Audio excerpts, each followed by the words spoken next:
Acara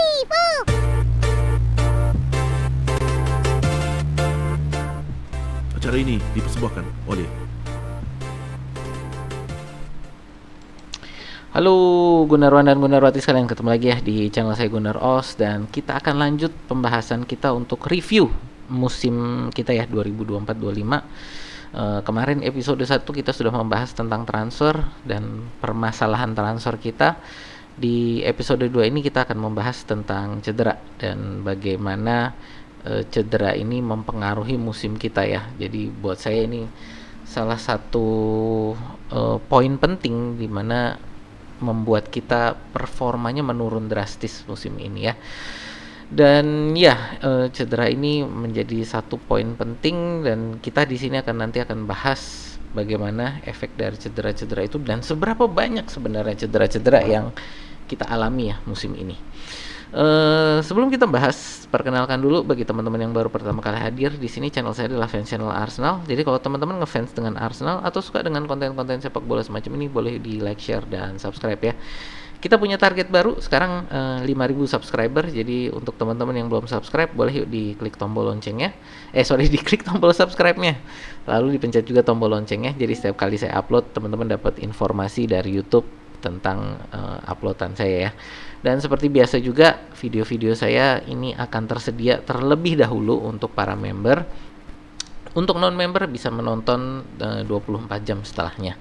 Jadi untuk teman-teman yang pengen nonton lebih cepat, bisa jadi member, tapi itu bukan satu kewajiban ya, karena video-video saya tetap akan tersedia bagi teman-teman, cuman sehari lebih telat gitu ya. Jadi ini adalah untuk apresiasi saya kepada para member kita ya. Oke, tidak berlama-lama kita akan masuk ke pembahasan ini ya, tentang cedera kita. Teman-teman mungkin lihat di depan di thumbnail ya, itu ada gambar siapa sih gitu yang di thumbnail.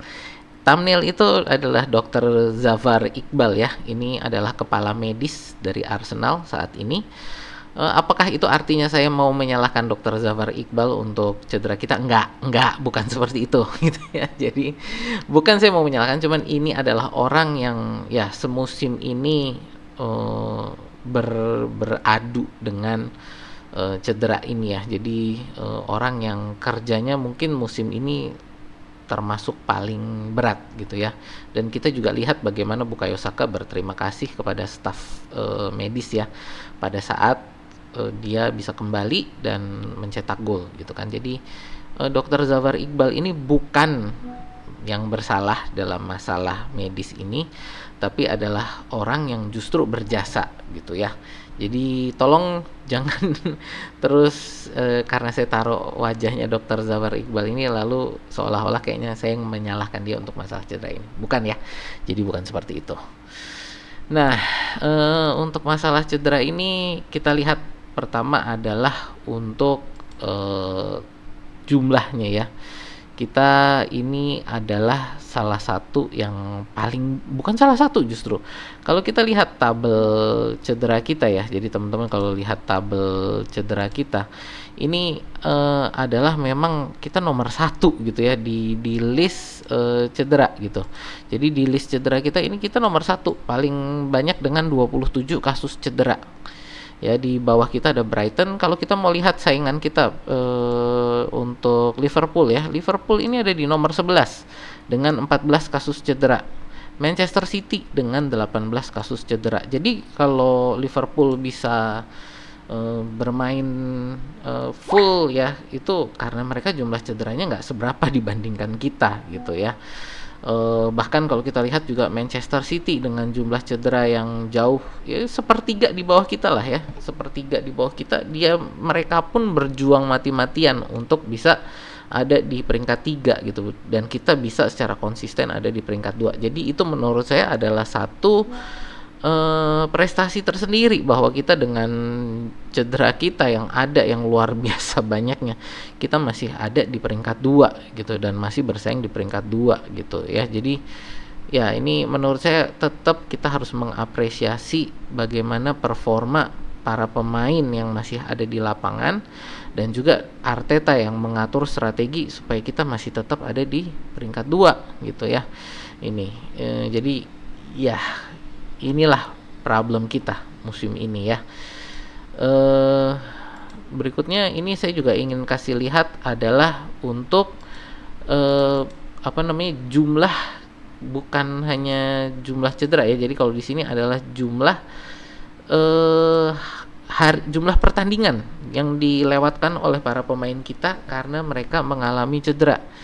Paling rendah ini adalah Saliba ya, yang dia absen 1 pertandingan karena cedera. Dan ini teman-teman, sebelumnya saya mau ngomong dulu, saya cari data ini susah banget gitu. Jadi kalau misalkan angka saya agak miss, tolong dimaklumi ya, karena ini saya beberapa ini harus hitung sendiri.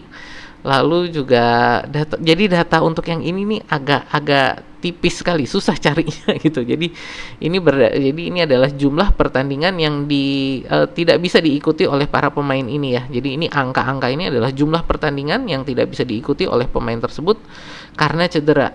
Paling kecil ini adalah Saliba dengan 1 pertandingan, paling besar ini adalah Tomiyasu dengan 37 pertandingan dia tidak bisa ikut karena cedera gitu. Ada beberapa pertandingan yang mereka memang tidak bermain gitu kan, tapi bukan karena cedera, ini tidak dihitung gitu. Tapi bahwa para pemain ini ketika mereka cedera kan tidak bisa dipakai. Jadi ini adalah angka pertandingan yang mereka tidak bisa ikuti karena cedera. Kita lihat di situ Miles Lewis Kelly ada 3 pertandingan, Jorginho 3 pertandingan, Raheem Sterling 4 pertandingan, Martinelli 4 pertandingan, Jurrien Timber 7 pertandingan, Mikel Merino 7 pertandingan, Alexander Zinchenko 7 pertandingan, Odegaard 8 pertandingan, lalu Gabriel Magalhaes 10 pertandingan, Kieran Tierney 12 pertandingan, Bukayo Saka 13 pertandingan, Kai Havertz 14 pertandingan. Lalu pendatang baru kita ya, ini Ricardo Calafiori 15 pertandingan, Ben White 17 pertandingan, Gabriel Jesus 27 pertandingan, dan Tomiyasu 37 pertandingan gitu ya. Dan ini menurut saya memang sangat mengurangi kekuatan kita. Terutama menurut saya ini yang menjadi satu problem adalah bagaimana seringkali ini cedera ini lalu menumpuk di satu posisi gitu kan. Saya sudah bilang berkali-kali, pernah kita satu sisi itu back kiri kita yang ada 5 orang ini cedera bersamaan, hanya tinggal tersedia Miles Lewis Kelly dan Jakub Kiwior gitu ya. Dan ini yang membuat Miles Lewis Kelly bisa mendapatkan debutnya dan bisa bersinar di Arsenal ya salah satunya karena kasus cedera ini gitu. Lalu back kanan kita ya, yang sampai akhir musim ini bisa dibilang back kanan kita tidak pernah match fitness. Bukan nggak pernah match fitness ya, tapi kesulitan match fitness back kanan kita gitu ya. Timber itu dipaksakan bermain padahal dia baru kembali dari cedera ACL, bermain dengan beban pertandingan yang banyak sekali. Ben White bolak-balik cedera gitu ya. Tomiyasu nggak balik-balik gitu.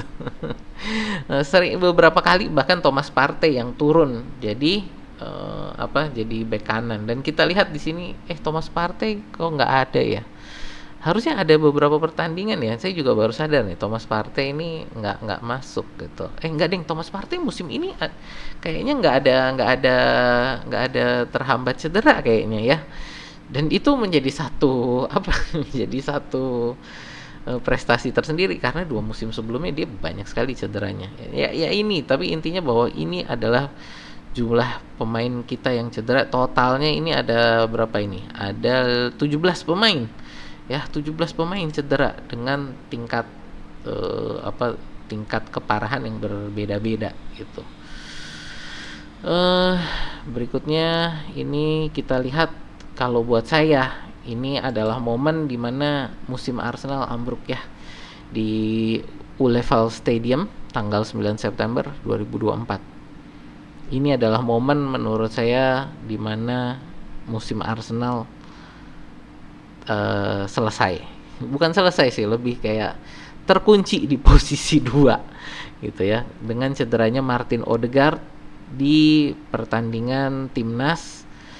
Dan ini membuat dia harus cedera berkepanjangan, dan parahnya ketika dia kembali juga performanya tidak bisa pada performa maksimal ya. Jadi tidak bisa pada performa sebagaimana dia di musim 2023-24 gitu. Jadi ini menurut saya satu problem yang membuat musim kita apa ya, ambruk ini adalah di sini kalau buat saya pribadi ya. Mungkin teman-teman punya pendapat tersendiri untuk masalah cedera kita, siapa yang paling penting, yang paling parah yang membuat musim kita ambruk, teman-teman boleh tulis di kolom komentar ya. Jadi kalau buat saya pribadi, ini adalah momen dimana cedera ini yang menentukan nasib kita di musim 2024-25 ini gitu. Next ini ya adalah masih banyak yang ini juga tentang Kai Havertz ya. Tadi kalau buat saya tadi yang pertama adalah Odegaard, ini juga Kai Havertz menurut saya banyak sekali yang masih meremehkan, masih apa ya, merasa bahwa Kai Havertz ini efeknya nggak seberapa gitu.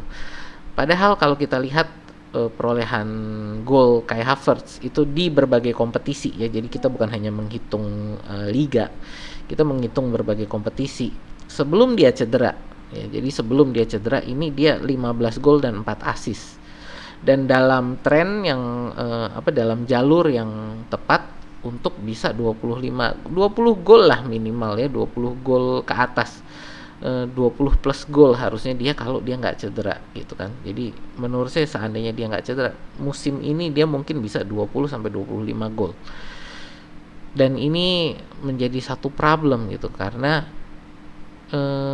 kita jadinya tidak ada sumber gol gitu. Dan ini menurut saya yang masih teman-teman meremehkan gitu kan, bahwa kayak Havertz ini bukan striker yang penting gitu. Bahkan kalau kita lihat ini ya, dia di IPL dia kan punya 9 gol di IPL, itu masih menjadi top scorer Arsenal ya, masih menjadi top scorer Arsenal walaupun dia cedera setengah musim gitu. Jadi ini menunjukkan bahwa walaupun performa teman-teman yang lain menurun, kayak Havertz ini sebenarnya performa golnya masih memadai gitu loh. Sayangnya dia terbekap cedera yang membuat dia ya sudah, ya gimana mau cetak gol orang cedera nggak bisa main gitu kan. Nah ini jadi buat saya tolong diperhatikan ini ya, bahwa buat yang merasa bahwa kayak Havertz ini bukan striker yang mumpuni, bukan striker yang top, saya ngomong di sini ini harusnya dia bisa 25 gol gitu, dan harusnya menurut saya mungkin ada beberapa pertandingan yang dia bisa menjadi penentu gitu kalau dia ada. Sayangnya dia tidak ada gitu ya. Jadi ya ini, jadi menurut saya teman-teman tolong diperhatikan gitu. Jadi bukan hanya satu musim dia cuman 14 gol. Ya tadi dengan cederanya dia yang cukup panjang kan, dari Januari sampai musim selesai. Jadi tinggal dia bermain di 2 pertandingan terakhir. Yang pertandingan melawan Newcastle itu juga dia ini kan cuman jadi cameo, turun di babak kedua. Sama juga waktu pertandingan terakhir Southampton dia juga cuman turun di babak kedua gitu. Jadi ya nah inilah menurut saya efek cedera kita, output gol kita juga menurun drastis. Nah berikutnya ini tadi ini tadi yang saya bilang ya, Havertz dalam tren menuju 20 plus gol untuk musim ini ya, sebelum cedera hamstring di Januari. 34 game, 15 gol, 4 assist. Ini total dia musim ini ya. 34 game, 15 gol, 4 assist. Gede. Menurut saya ini angka yang luar biasa gitu, dan harusnya kalau dia bisa bermain di sisa musim itu tadi tanpa cedera, bisa harusnya 20 gol ke atas gitu ya. Berikutnya kita mau ngomong tentang penyebab jumlah cedera. Jadi ini penyebabnya apa sih jumlah cedera? Ada beberapa poin yang menurut saya menjadi penyebab jumlah cedera kita banyak banget. Pertama ini adalah injury time. Injury time ini di musim ini kita ada perubahan aturan ya, di mana waktu itu akan dihitung, benar-benar dihitung sesuai dengan waktu yang terhenti ketika tidak bermain. Jadi ketika ada perawatan pemain, lalu ketika ada ada untuk pemeriksaan VAR, lalu untuk pemeriksaan foul dan lain-lain sebagainya, itu benar-benar dihitung sesuai detiknya ada berapa.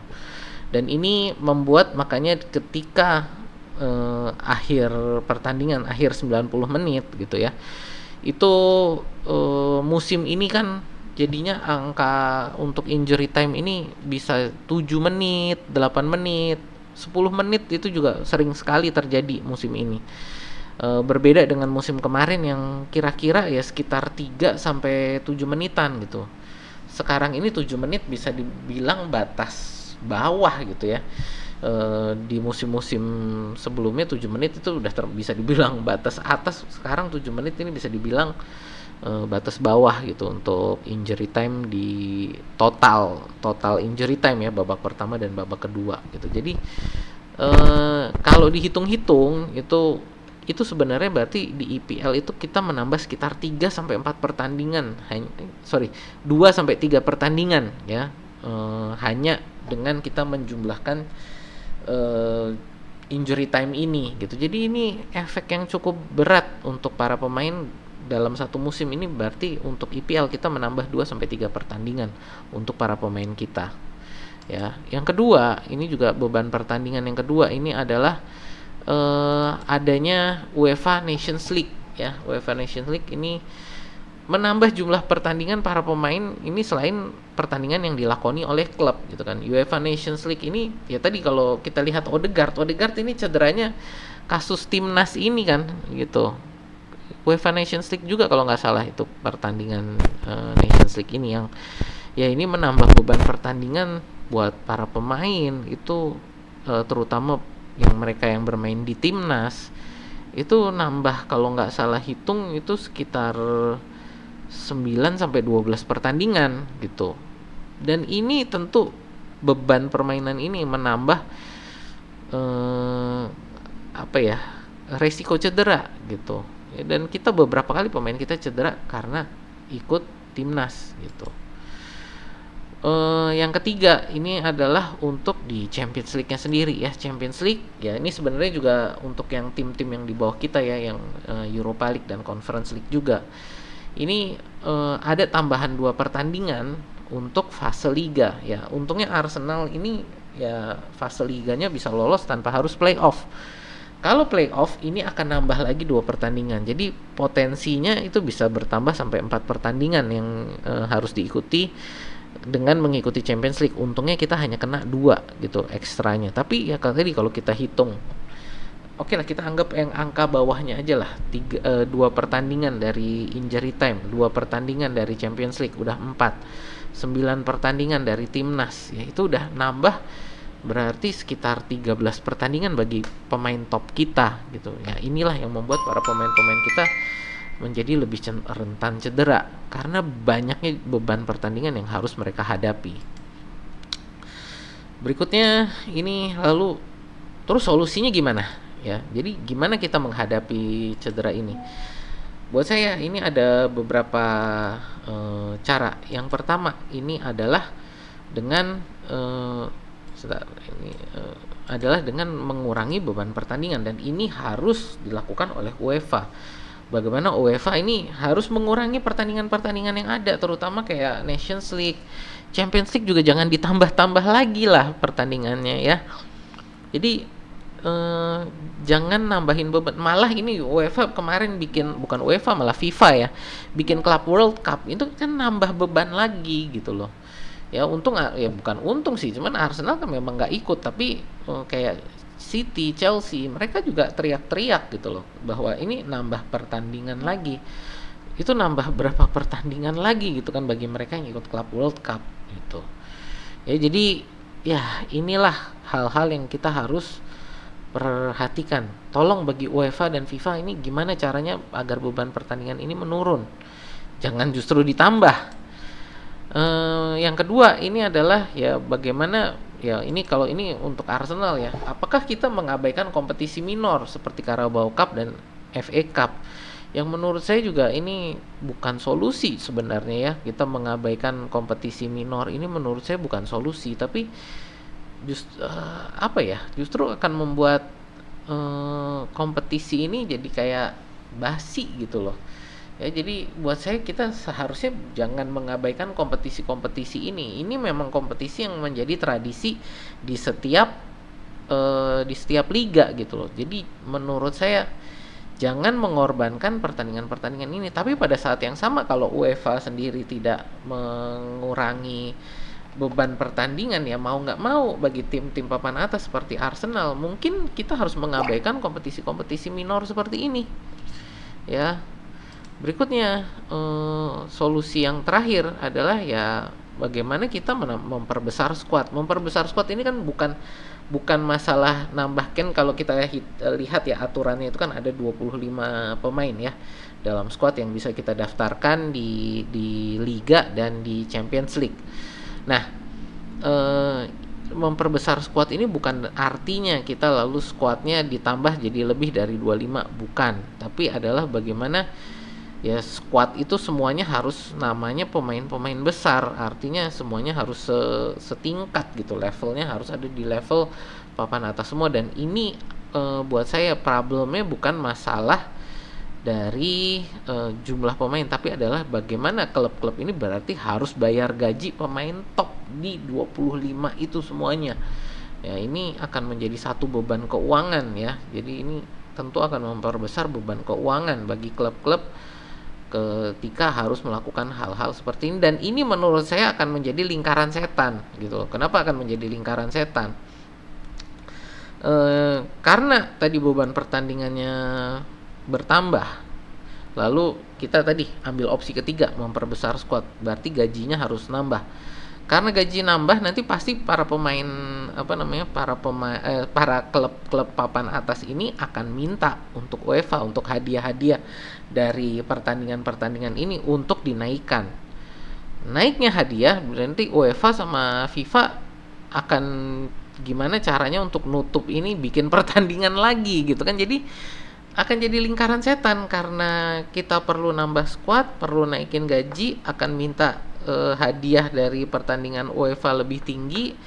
Karena minta hadiah lebih tinggi, akhirnya sama UEFA biar cari cuan pertandingan, jumlah pertandingannya ditambah biar mereka juga nambah hak siar dan nambah jumlah pertandingan yang bisa disiarkan gitu kan. Jadi lingkaran setan di situ justru menurut saya kalau kita mengambil opsi memperbesar squad. Tapi mau gimana lagi gitu kan. Nah, ini menurut saya satu problem yang ya masih menurut saya perlu dipikirkan gitu. Nah, ini video kita ya tentang masalah cedera ini. Menurut teman-teman gimana? Musim ini apakah cedera kita menjadi satu problem atau bukan kalau menurut teman-teman? Ya, dan gimana solusi terbaiknya? Terutama kita ngomong untuk musim depan kan, ya, karena kita akan menghadapi kira-kira tantangan yang sama di musim 25-26 ini dengan musim yang kita lalui kemarin di 2024-25 gitu. Nah, menurut teman-teman gimana?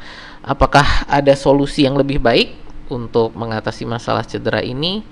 Dan menurut teman-teman setuju nggak bahwa masalah cedera ini menjadi satu problem terbesar kita musim ini? Ya, itu aja sih dari saya. Terima kasih ya teman-teman yang sudah nonton. Terima kasih yang udah like, share, dan subscribe. Terima kasih juga untuk para member yang membuat acara ini bisa berlangsung. Gitu aja dari saya. Terima kasih. Sampai jumpa di video kita berikutnya ya.